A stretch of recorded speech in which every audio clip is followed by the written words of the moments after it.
सभी लोगों को एक बार में सभी लोगों को बहुत बहुत धन्यवाद। आप सभी लोगों का जोरदार स्वागत है। और साथियों, आज हम लोग तीसरी बार, मैं खुद तीसरी बार यहाँ पे मौजूद हूँ और इस माहौल में आकर के बहुत ही अच्छा लग रहा है, क्योंकि इससे पहले हम लोग जब भी कहीं जाते थे तो होता था कि इनका जन्मदिन मनाया जा रहा है, शादी का सालगिरह मनाया जा रहा है, बस इसके बाद बर्थडे पार्टी मनाई जा रही है। लेकिन पहली बार हम पिछले 3 सालों से हम मौजूद हैं और ये सुनने को मिला कि यहाँ पे बलिदान दिवस मनाया जाता है, महारानी दुर्गावती जी का बलिदान दिवस।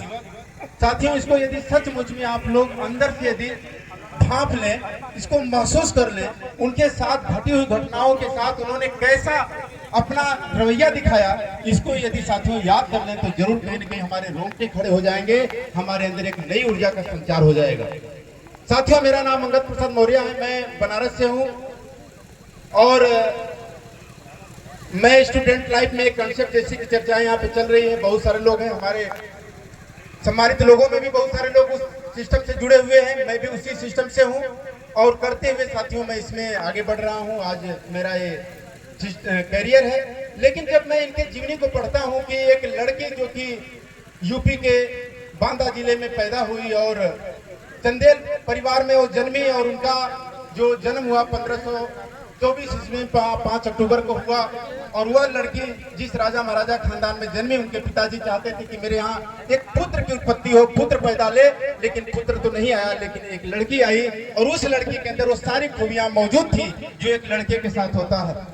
वो लड़की बचपन से ही तीर तलवार बहुत सारे चीजों का शस्त्र को चलाना सीख गई थी, बचपन में ही शिकार करना सीख गई थी। और उनके बारे में कहावत है कि भाई एक जंगली हाथी को उन्होंने बचपन में कंट्रोल किया था और अपना परिचय उसी समय लहराना उन्होंने चालू कर दिया। लोगों को लग गया कि आने वाले कल में यह दुर्गावती जो है बहुत बड़ा काम करेगी और उनका जो है शादी दलपत शाह जो कि उस समय राजा हुआ करते थे, इन्होंने सिर्फ उनके वीरता को देखकर उनके साथ शादी कर ली और शादी करने के बाद उनसे अपना जीवन बिताने लगी। लेकिन कुछ ही समय बीता, दलपत शाह जी नहीं रहे। उसके बाद पूरी जिम्मेदारी एक बच्चे के साथ इन्होंने उठा लिया। इनका बच्चा छोटा था जो कि राजगद्दी नहीं संभाल सकता था। यह महारानी खुद उस जगह पे गद्दी पे बैठ करके पूरी जिम्मेदारियां संभाली और 15 सालों तक बहुत बखूबी शासन की। उनके शासन में बहुत सारे लोग खुश थे, नारी को सम्मान दिया जाता था, चारों तरफ खुशहाली थी। लेकिन इनकी वीरता की गाथा जगह जगह जाने लगी, इनकी खूबसूरती की गाथा पूरे हिंदुस्तान में चलने लगी। और उसी समय अकबर जैसे मुगलों के राजा जो कि हर जगह अपना स्थान स्थापित करते जा रहे थे, लोगों को गुलाम बनाते जा रहे थे और उनके कानों में भी इनके वीरता का आवाज गया और इन्होंने इस महारानी को अपने अधीन बनाना चाहा, उनको गुलाम बनाना चाहा, अपने साथ रहम में शामिल करना चाहा। लेकिन इन्होंने गुलामी स्वीकार नहीं किया, युद्ध का मुहिम छेड़ दिया कि नहीं, हम गुलामी वाली जिंदगी नहीं जी सकते, मुझे तो आजादी वाली जिंदगी चाहिए, स्वतंत्रता वाला जिंदगी चाहिए, मैं किसी के अधीन सुख सुविधाओं को स्वीकार नहीं करती। और इनके अंदर की जमीर जगी और इन्होंने अपने सैनिकों को लेकर के युद्ध मैदान में कूद गई और अकबर के सेनापति आसफ खान पूरे मैदान में 50,000 सैनिकों के साथ आ गया इनसे युद्ध करने और यह अपने 10,000 सैनिकों के साथ युद्ध करने के लिए तैयार हो गई और लड़ाई बहुत भयानक हुई।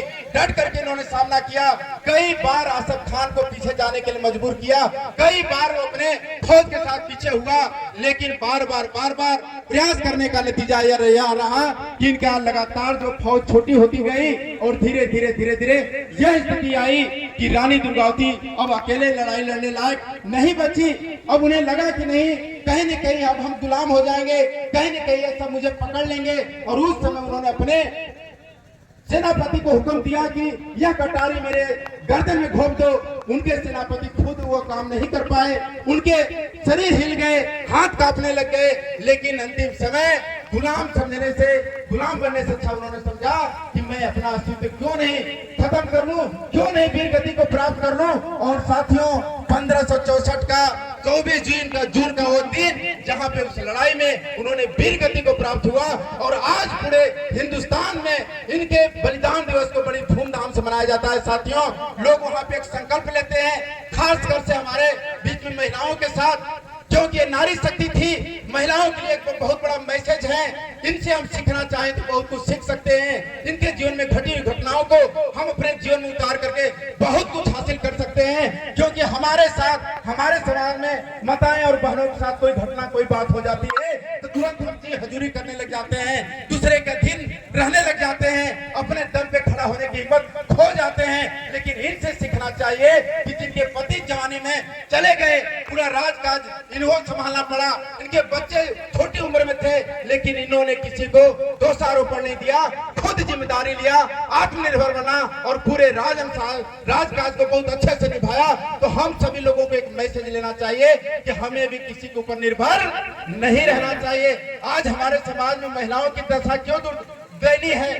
क्योंकि उनकी एक आदत होती है, वो हमेशा हाथ फैलाती हैं, उनकी आदत होती है दूसरे के ऊपर अधीर रहने की, उनकी आदत होती है जी हजूरी करने की, चाहे वो पति की कर ले, चाहे अधिकारी की कर ले, चाहे किसी की भी कर ले, हमेशा हमारे अंदर एक गुलामी वाली भावना छिपी होती है। लेकिन इनके जीवन से हम लोग ये सबक ले सकते हैं कि इन्होंने जब गुलामी स्वीकार नहीं किया तो हम भी गुलामी स्वीकार नहीं करेंगे, हम भी अपनी जिंदगी खुद जिएंगे। अरे हमारे पास ऐसा सिस्टम चाहिए, हमें ऐसा तरीका चाहिए जिससे हम अपने आप को प्रूव कर सकें। ठीक है, पढ़ाई का समय हमारा जा चुका है, उम्र आधी बीत चुकी है, बाल बच्चों घर गृहस्थी को संभालने में हम व्यस्त हो चुके थे, लेकिन आज हमारे जीवन में अपने आप को तरक्की करने के लिए, आगे बढ़ाने के लिए हमारे पास एक ऐसा सिस्टम चाहिए। और साथियों, कहीं न कहीं वो सिस्टम हो चुका है।